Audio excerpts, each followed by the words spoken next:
Ichiro Oda a toujours avoué être un grand fan de George Lucas, et donc de son œuvre légendaire qu'est Star Wars.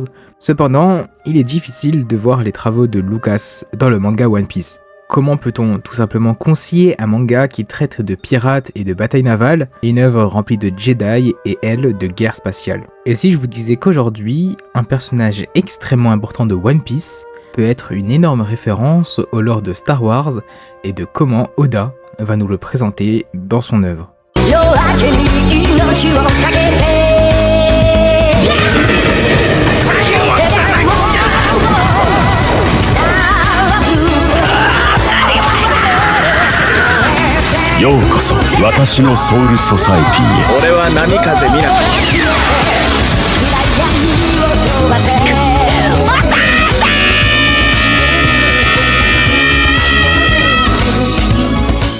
Pour ceux qui n'ont pas regardé du coup Star Wars, laissez-moi vous expliquer là où je veux en venir et de quel personnage de One Piece je parle. Pour la faire court, Star Wars commence avec le 4e volet, qui est normalement le premier épisode de la série, avec Luke Skywalker et l'antagoniste tant connu, Dark Vador. Je pense que même si vous ne connaissez pas Star Wars, vous connaissez un minimum Dark Vador, cet antagoniste si iconique pour ce qu'il est et pour les scènes iconiques qu'il nous a amenées.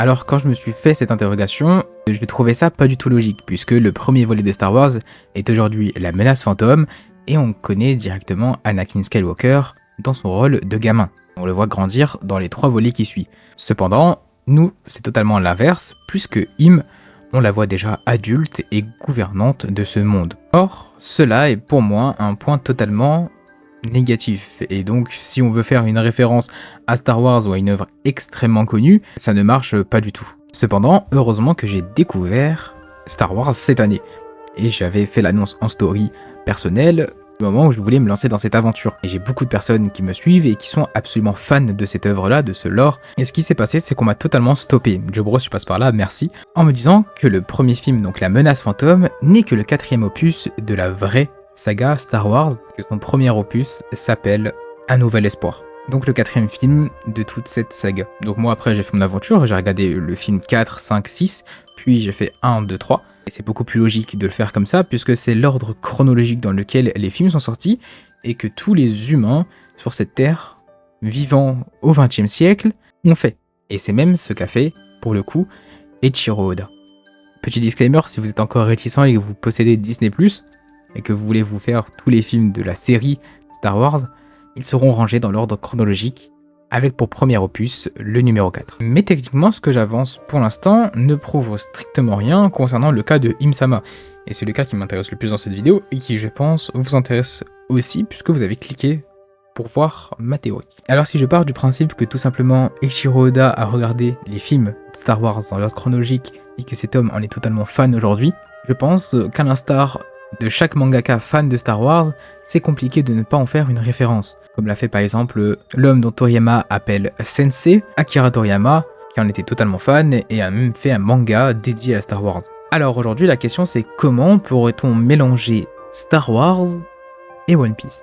Et je pense que c'est tout simplement par la figure la plus iconique de Star Wars, Monsieur Vador. Ce que je trouve extrêmement intéressant, c'est que la manière dont Eiichiro Oda nous présente Im est la même manière dont Dark Vador a été présenté. Im-sama a été couvert de noir entièrement, ne laissant apparaître que ses yeux. Dark Vador est couvert de noir entièrement, mais ne laissant rien paraître. Ses faits et gestes dans le manga sont extrêmement appréciés et sont extrêmement toujours marquants, comme l'a fait Lucas dans les films. Chaque fait et geste de Vador est extrêmement pertinent pour l'histoire. Mais là où Eiichiro Oda sera totalement différent de George Lucas, c'est dans le flashback. Puisque dans les films Star Wars, on découvre le visage de Vador à la fin du 3e opus, qui est le 6e film aujourd'hui de Star Wars. Cependant, chronologiquement, Star Wars nous a montré comment Vador est devenu Vador, avec le film 1, 2 et 3. Et ce génie de développement a été particulièrement, je pense, apprécié par Eiichiro Oda. Puisque ma théorie est la suivante, on aura tout simplement le flashback du siècle oublié, comme chaque lecteur de One Piece l'attend patiemment. C'est à ce moment-là qu'on aura le chara-design de Im-sama. Je pense que Oda sera très subtil dans le fait qu'on ne sache pas directement que cette personne soit Im-sama. C'est pour cela qu'il l'a montré toujours vêtu de noir, sans laisser aucun indice corporel dans son chara-design, laissant une liberté totale dans son flashback, afin de nous en faire peut-être un personnage qui est gentil, joyeux, qui va aimer la vie, aimer la piraterie peut-être, je ne sais pas. Et tout au long de ce développement, nourrira peut-être une haine contre le monde, ou contre une certaine personne, jusqu'à nourrir une haine profonde contre le monde, afin de nous montrer sa bonne vision de comment il doit être régi. Et possiblement, dans un combat d'anthologie, perdra ce combat, elle subira peut-être l'opération de jouvence du fruit de l'opéopénomie, lui procurant une jeunesse éternelle. Ce qui ferait que Im-sama est un personnage simple, du siècle oublié, vivant depuis plus de 900 ans. Et à l'issue de ce combat, Im-sama cachera son visage, son corps et chaque élément qui pourrait la trahir, et revêtra comme a revêtu Dark Vador, cet habit noir et uniforme. Salut, je suis Life d'une autre époque. Le Life qui est au montage et qui vient de se rendre compte qu'il a fait peut-être une autre découverte sur cette théorie, puisque j'étais en train d'écouter la vidéo en même temps de la monter. Il faut savoir que je l'ai fait il y a extrêmement longtemps et que je la sors que maintenant, parce que j'en étais pas sûr. Mais le seul élément qu'on connaît de Im, et donc de son propre corps, serait ses yeux. Ce regard bien perçant, rouge, et il n'est pas facilement oubliable, et dans One Piece, il n'y en a pas deux comme celui-là. Étant la seule caractéristique de Im-sama, je pense maintenant que finalement dans son flashback, on saura qui elle est. Au moment où on verra cette petite fille ou ce petit garçon, je ne sais pas de quel sexe elle est, avec les yeux aussi perçants et aussi rouges que le sang.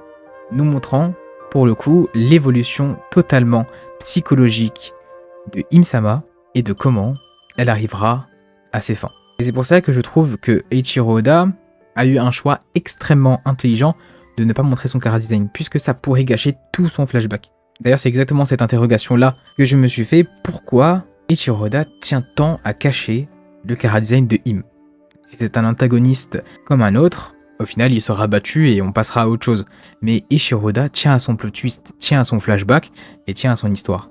C'est d'ailleurs pour cela même que dans l'anime, on ne l'entend même pas parler. La voix pourrait être trahissante, toute chose émanante de ce chara-design pour l'être aussi. Eiichiro Oda prépare, je pense, depuis plusieurs années son flashback et veut nous apprendre et nous amener surtout à un moment bien précis.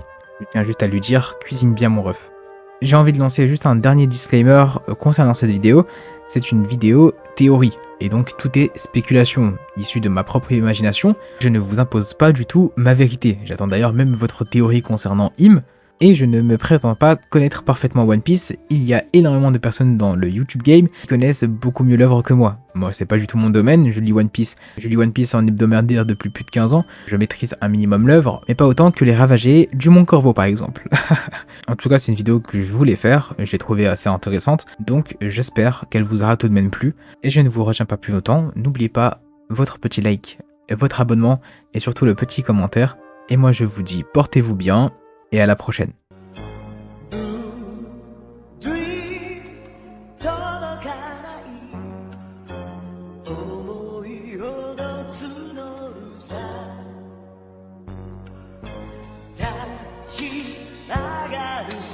You